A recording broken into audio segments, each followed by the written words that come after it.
Ronnie here for Four Wheeling in Western Australia.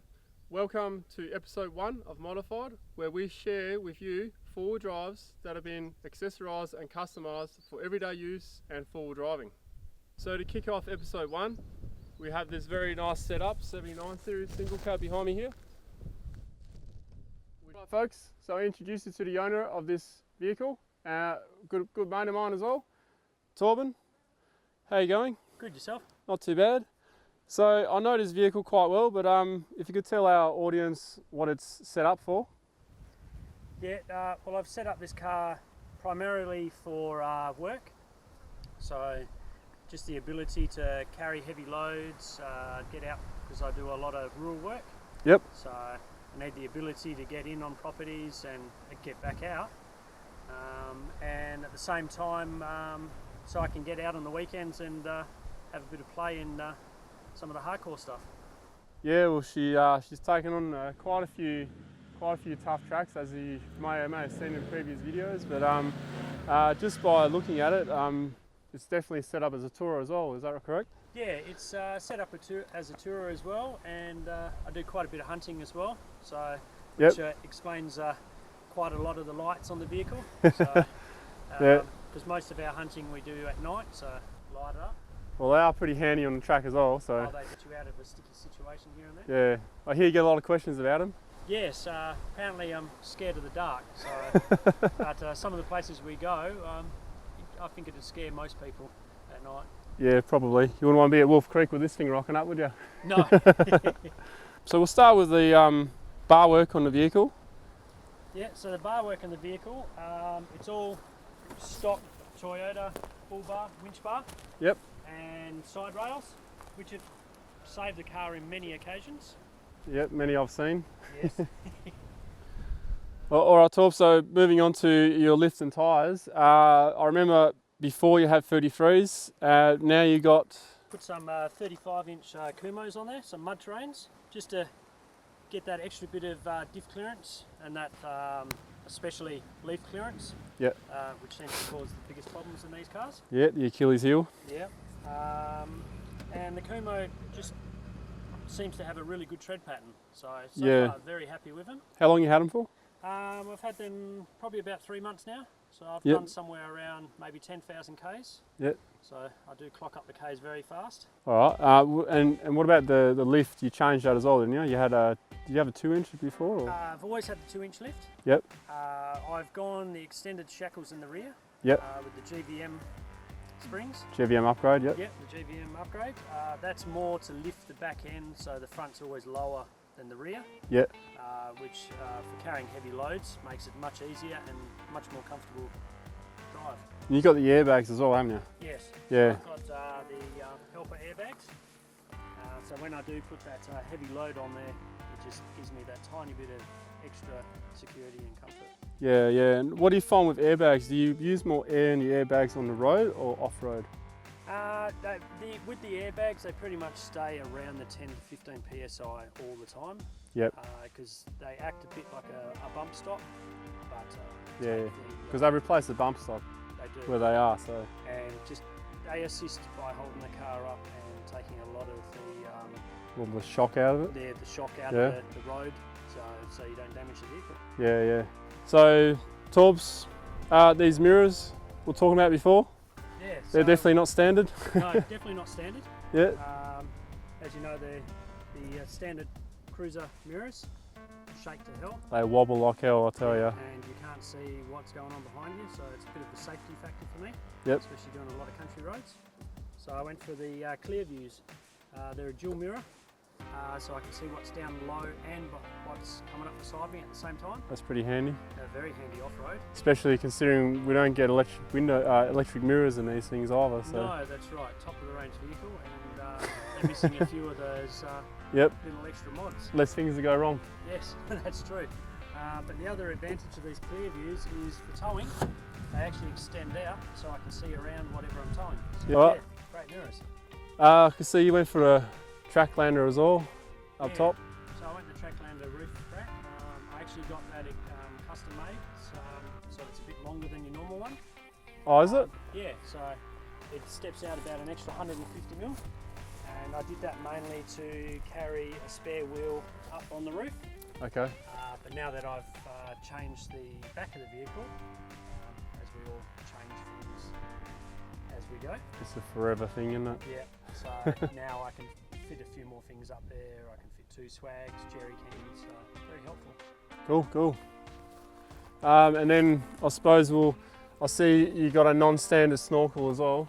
Yeah, so I went for the one-piece Ironman snorkel because we do a lot of river crossings, and the standard Toyota snorkel Air intake. Yeah. Air intake is about 5 pieces. Yep, you're not wrong. Really help you when you are crossing these rivers No. and deep mud holes. All right, so moving on to the front here, I see you got these massive big bastards here in the front. Yeah, so I opted to go for the HID 35 watt light force. Yep. They give me really good range out on the highway. Yeah, I can vouch for those. I mean, I got them on mine because I saw how much light they put out on yours. Yeah, that's right, and they're low power users, so that's a double bonus. Yep. Because that many mods that we run in our cars, we start to really drain their Yeah. batteries and work the alternator. Well, how many watts are the roof ones? The roof ones are 100 watts each, Yeah. so there's quite a bit of power running up just up there. It's amazing, isn't it? You got halogen on top, 100 watts each. Yep. One of those compared to one of these would light up nothing. That's right. And So the 6 of them together probably are still only 90% of 2 HIDs.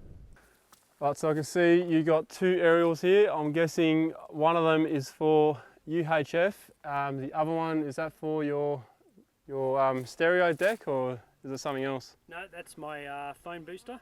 So it boosts the signal on my phone when I'm out working in rural Yeah, right. properties. Yep. So, and the other one, yeah, that's my UHF radio, which I had custom made just to get that wider Yeah. range. All right, folks, so we moved to the back of Torb's vehicle now, and he's going to show us his custom canopy, which it looks mint on the inside. Just wait and have a look. So, Torbs, did you want to open it up? And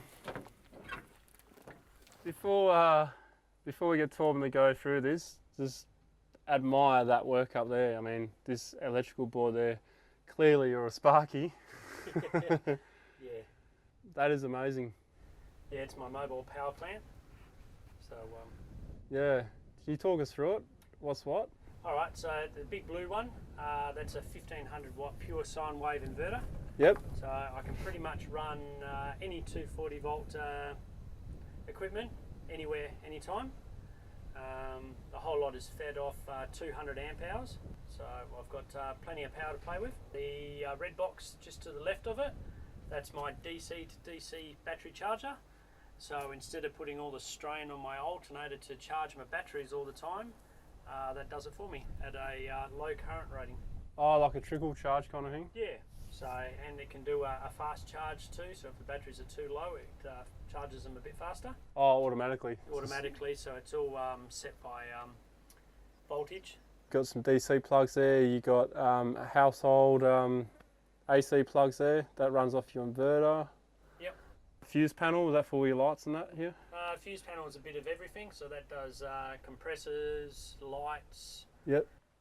I haven't seen those before, those two compressors. So one's bigger than the other, or? Yeah, so yep. The very top one's 160 litres a minute, and the one beneath it is 110 litres a minute. So yeah, when I'm inflating my new 35s, it only takes a couple of minutes at 270, 260 litres a minute. Very nice. Yeah. And your fridge. And my fridge, yes. So she comes off the board as well, obviously? Comes off the board, yes. So everything in the canopy is run off the board, so it's completely independent from the vehicle itself. And I remember you used to have 2 fridges. You still got the other fridge, yeah? Yes, so I run 2 fridges. Whenever we do the larger trips, I chuck in the second fridge. Yep. That way we can freeze all our meats. And you got your fishing rod holder here, I see, and a trusty shovel. Yep. And drawer system as well. You want to run us through that? Yeah, so I've got 4 large drawers all down this side. And they all give me plenty of storage. Yep. So for work and play. Right, so we're at the back of the canopy now, and well, you got two tire holders. Yep.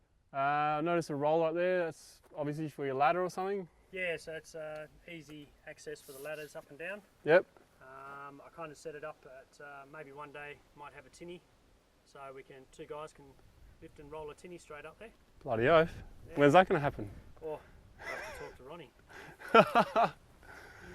So before you go into explaining what all this is, Torbs. Yep. Your exhaust. Yeah, so I got a 3-inch straight through redback exhaust, straight off the turbo, all the way through, just to give that extra bit of V8 diesel sound and the extra horsepower. And I noticed you've done something to your intercooler there. Yeah, so I've got two 10-inch thermal fans.